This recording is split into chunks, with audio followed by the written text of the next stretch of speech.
All right, guys, you should have your portfolios open to page 55. We're going to be going over these words to know. There's four of them. And as we go over them here on the screen, I want you to write down the answers in your book. All right. So the first word is artistic. All right. It's an adjective. I want you to underline the word adjective here. Remember, an adjective is something that describes something else. So someone can be artistic. Go ahead and bubble in 1, 2, 3, or 4 based on your previous knowledge of it. You don't know what this word is, you recognize it, you're familiar with it, or number 4 means I know what this is. So go ahead and bubble in one of those numbers. So let's go ahead and fill out the meaning here of artistic. Artistic means someone who is good at drawing or painting done with skill or imagination. So go ahead and pause the video and write down those four words: drawing, painting, that is done with skill or imagination. Next, let's come over here to some examples of using the word artistic in a sentence. This one says, the movie director is artistic because she has a very imaginative way of showing blank. All right, so for this one, the character's feelings. A movie director can be artistic because she has a very imaginative way of showing the character's feelings. So go ahead and pause the video and make sure you write down what's in this blank. Now the next example, the way Ileana illustrated her science notebook with her doodles shows that she is very artistic. Go ahead and write down that example. So hopefully you see in both of these examples why this individual, either the movie director or Ileana, are artistic because of the way that they're using drawing or painting done with skill or imagination. All right, so let's go to the next word, which is community. So go ahead, bubble in 1, 2, 3, or 4 based on your prior knowledge of the word community. Now let's go to the definition or the meaning of the word community. Community means a group of people who live in an area. The area where a group of people live. Sorry for the jump there. All right, so notice that community has a lot to do with groups of people. All right, so there's two different definitions: a group of people who live in an area, or talk about the area where a group of people live. So a community can mean literally people, or it can mean an area where a bunch of people live.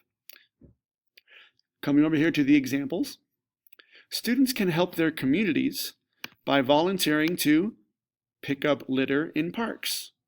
That would be a way to actually help the area where a group of people live, is to pick up litter in parks. Let's look at the second example over here. I admire our community because we all watch out for each other. This also gives another example. Or we all celebrate holidays together. Go ahead and pick one of those or create one of your own to fill in this sentence. Let's go to word number 3, express. This is a verb, so it's something that someone does. It's an action. Go ahead and bubble in 1, 2, 3, or 4 based on your prior knowledge of this word. And remember, if you forgot what they mean, you can go up to the top of the box there and it lets you know what they mean. So, looking at the meaning here, express means to tell or show what you are thinking or feeling using words or actions. Now, I have many students express the fact that they are bored in class by acting out. They're talking to someone, or that expresses to me that they're either bored or they don't care about their education. On the other hand, I have students express to me how they feel, meaning that they're enjoying class because they're raising their hand or they're participating. Or they even just tell me how they're feeling by saying, hey, Mr. Massey, I really enjoyed your class. All right. Now, coming over here to some examples. People often use emotions to express feelings in text messages. I know you students do that all the time. You use your Chromebooks, send each other messages. You'll use emoticons to express feelings in text messages. I think I said emotions, but no, this is emoticons. Emoticon in happy face, sad face. So people often use emoticons to express feelings in text messages. The other example, some people can express what they are thinking using only. Now, for this one, I want you to actually pause the video and try to come up with your own example. So hopefully you've written down your own example. Here are two examples that the book gives. All right. Some people can express what they are thinking only using only their eyes, or using only a few well-chosen words. Now, hopefully you did take that moment to write down your own example, and so you can see whether or not your example kind of matches the ones that the book gives. And finally, let's go on to that last word, vandal. All right. So vandal is a noun, which is a person. And remember, a noun means person, place, or thing. So a vandal is a person or a thing. Circle 1, 2, 3, or 4, or bubble it in, depending on if you've heard that word before in the past. I expect a lot of you guys will probably be in the 1s or 2s, mean that you're not very familiar with it, or maybe you recognize it but don't know what it is. So let's go over to the meanings. A vandal is someone who purposefully damages property. So if you remember the word menace from a couple months ago, a menace could also be a vandal, someone who purposefully damages property. They'll go up to a window and throw a rock at it just to break it, just because they can.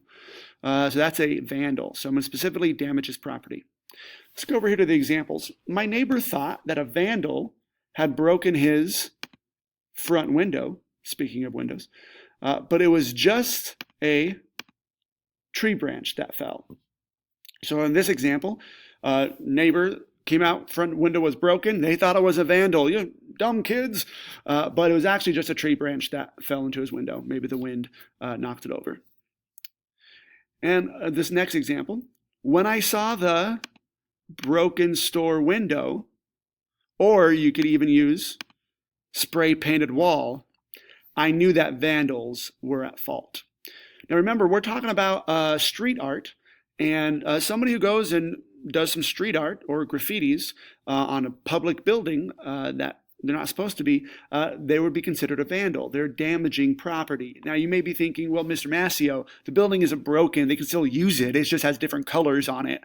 That is still considered damaged, because that's not how it was intended to look. So it has been changed from the original idea behind it. So graffiti is a form of vandalism. So when you are done filling in all of this page, I want you to go ahead and bring me your book and show it to me. And I'm actually going to be giving you guys a score that's going to go into your haiku grade. Here, let me show you. So I've jumped over here to haiku, and here are all your different skills. I've just added one for portfolio work. All right. So this will be all the work you've done in the portfolio. I'll be checking them. For example, the one you just did, and it'll be a really easy way for you guys to bring your grade up, is just doing the work in class. A lot of you guys had a really, really good grade until you did not do the podcast. Just kind of come over here showing what overall grades look like. Some students, the supporting evidence here, these are all the students who neglected to actually turn in the podcast in one of my classes. And it brought down their grade. Notice everybody with a 0 here either has a D, a really low C, or some people even have an F. So a lot of people went from A's to D's by not doing the podcast. Finishing that podcast and doing this portfolio work would be a great way to bring up your grade here. So, and I just wanted to add that these are the final 3 weeks of school. I strongly suggest that you guys buckle down and get the work done that we're going to be doing in here. There's really no time to be goofing off, no time to be not doing the work. In this class, I'm going to be doing more work for you guys to do independently rather than in partners, because some of you guys don't work too well in partners. You don't get your work done. So